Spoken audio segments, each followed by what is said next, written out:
Well, good morning. It's a beautiful day here in paradise, and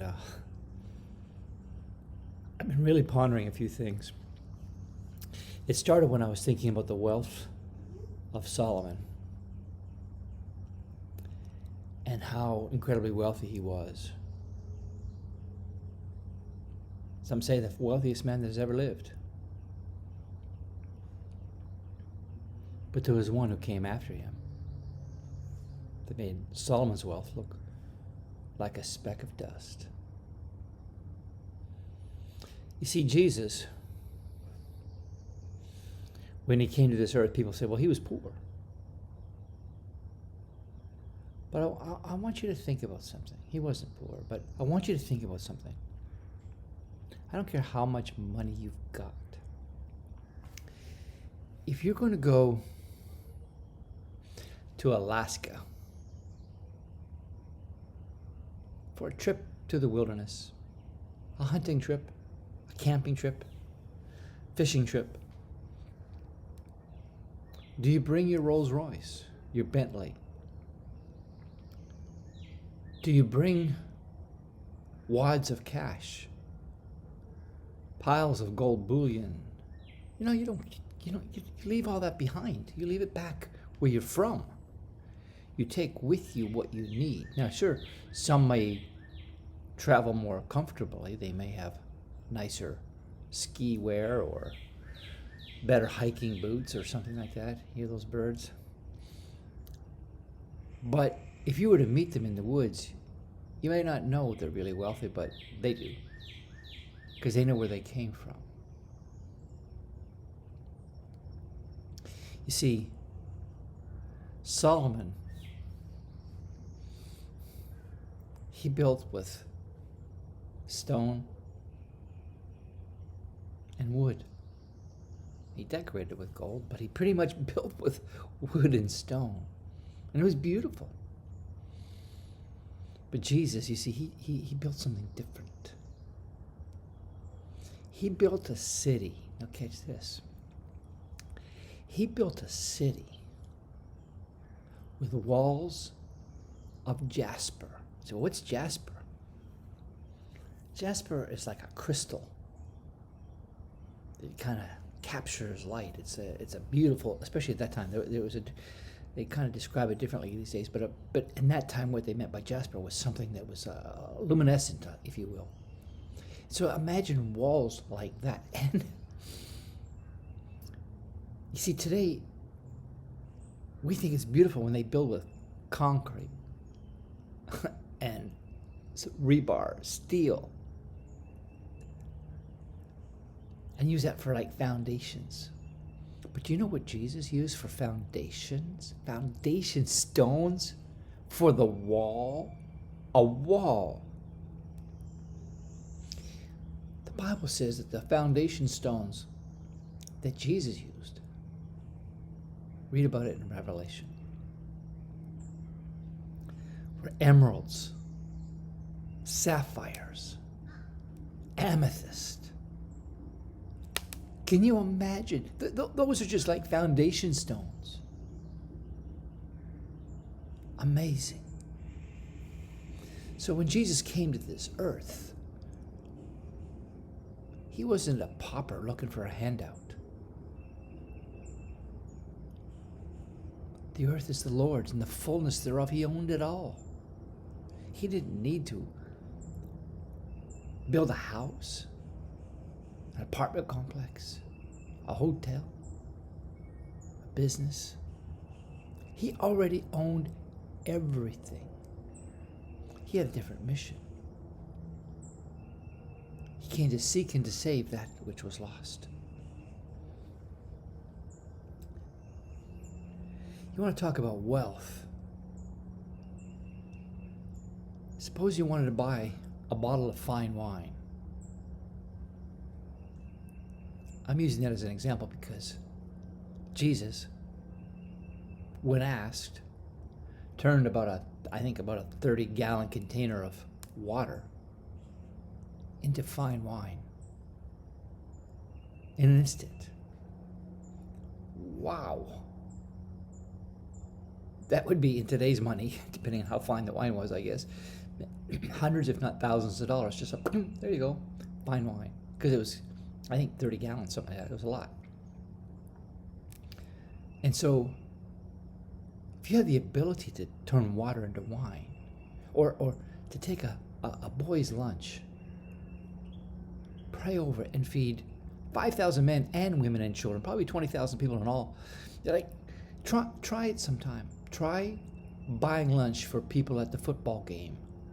When next time Alabama's playing LSU or something, say, okay, everybody, when the game's over, come over.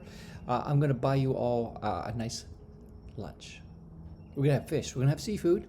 Nice bread. It's going to be good. 20,000 people. Can you imagine what that bill would be? And he did it more than once. It was not a big deal. The wealth that he carried so transcends what we think of and understand as wealth. And so when he came to this earth, he didn't need to bring a sea of sapphire. He already had one in heaven. He didn't need to bring paving stones made of gold because home already had. Think about that, the street. His city, the New Jerusalem, paved with pure gold. So don't tell me how poor Jesus was. He was wealthy beyond anything you can imagine. He didn't, when he came physically to this earth, he didn't need to start amassing something that he already owned, the entire portion of. He owned it all. Now, I want to share an idea with you that I thought about. Imagine that you're in a hospital and you wake up out of a coma and you have no memory. Nobody knows you and you don't know anybody.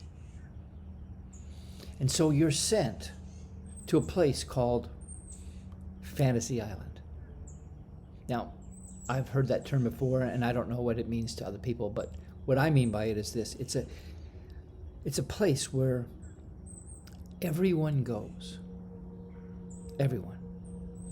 For about a year. Now, some people don't stay there that long. Something happens to them. They might get hurt or killed or who knows what. But you get a year in Fantasy Island. So you show up in Fantasy Island. You don't know anybody. You don't know anything going on. You don't know what this place is. And you start to meet people and meet your neighbors and say, hey, this is a pretty cool place. And it's a big island.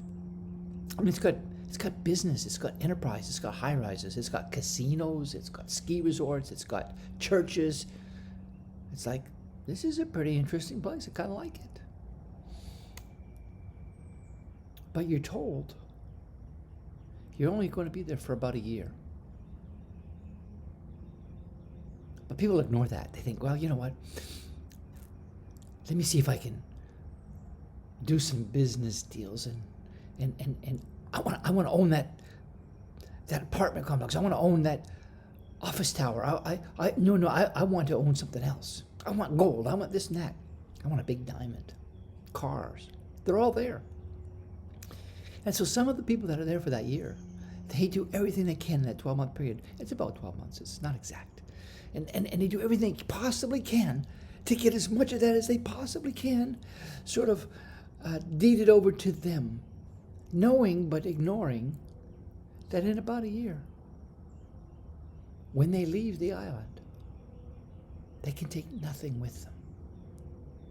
And they notice there's some people on the island that seem to be more aware of that. And instead of trying to, in that 1 year period, see how much real estate they could own or how much money they could put in their bank, knowing that when they leave the island, they have no access to the bank account anymore.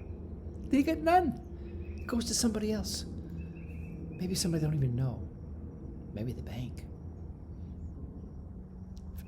And then, so they're leaving the island, but they know when they leave, there's something else.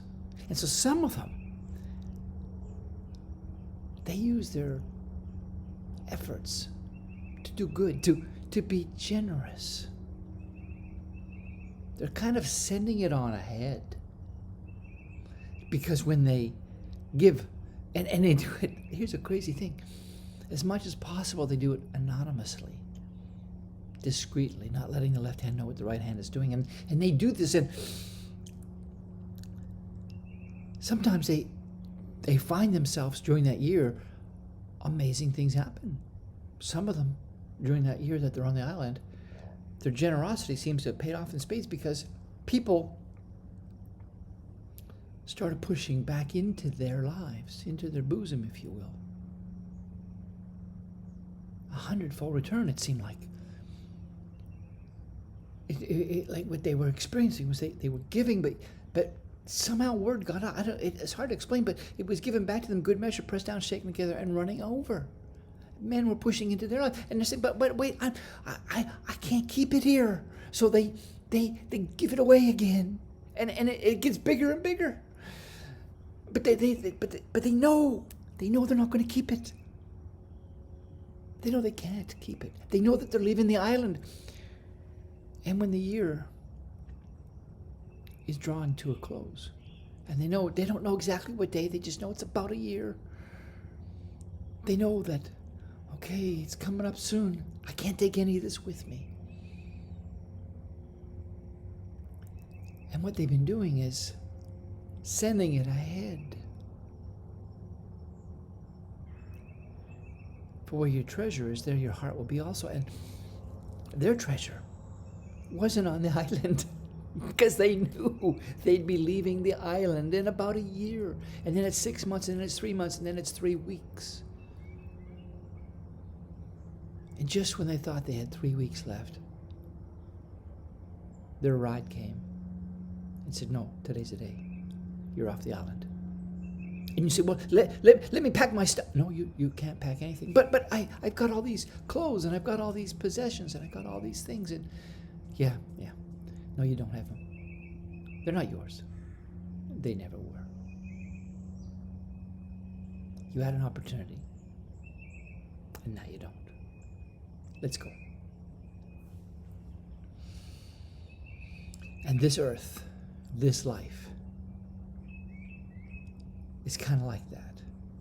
And those that left and they were picked up in the ride, and they were taken to their new eternal home, and they saw, oh my gosh, I thought when they painted those beautiful white lines on the road, dividing it up, and had a 4-lane road going through town or whatever it was, they thought that was such a nice painting job, and on that black pavement they thought that was nice. But when they got to their new city and they saw the streets paved with gold, they realized that Fantasy Island was just a fantasy. It was just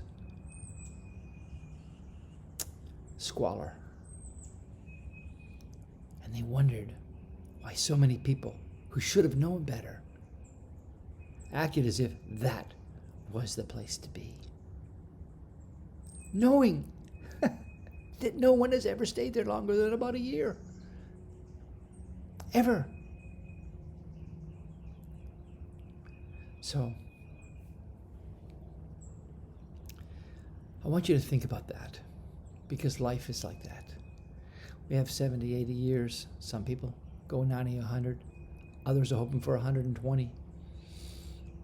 It's been done. Abraham was a lot longer than that. I think he was 175. But our time on Fantasy Island, this planet, is coming to an end. So what is the purpose of wealth? What is the purpose of acquiring real estate and building it up? It is for God's glory and His purposes, and we use those things for His purposes. And yes, we can and do and will enjoy those things. I live in a home that has a roof over it, right? And I have a beautiful dog somewhere behind me, and I have a beautiful wife, and I have a beautiful life, but this ain't heaven. It's beautiful, but it is not heaven. I haven't seen heaven. If I was to see it, I'd probably say, I've been living in a garbage dump by comparison. And so I say all these things because I think it's important for you, and certainly for me, to have an eternal perspective and realizing that this time on earth that you and I have is like a trip to Fantasy Island. And we're going to leave it all behind. So the question is, what are we going to do with the year? With the span of life that we have on this island, what are we going to do? What are we going to pursue? And more importantly, why? Why are you doing it? I'm going to tell you something personal. A couple months ago, I was in the kitchen and Jesus talks to me. I love him so. And I was in the kitchen, I don't know, making dinner, doing dishes, whatever it was. I was, Judy and I were there, and whatever the situation was, I was in the kitchen, and I was thinking about how hard I work. I'm not a slacker. I don't like laziness. And I heard the Spirit say to me, words to this effect: I love your work ethic.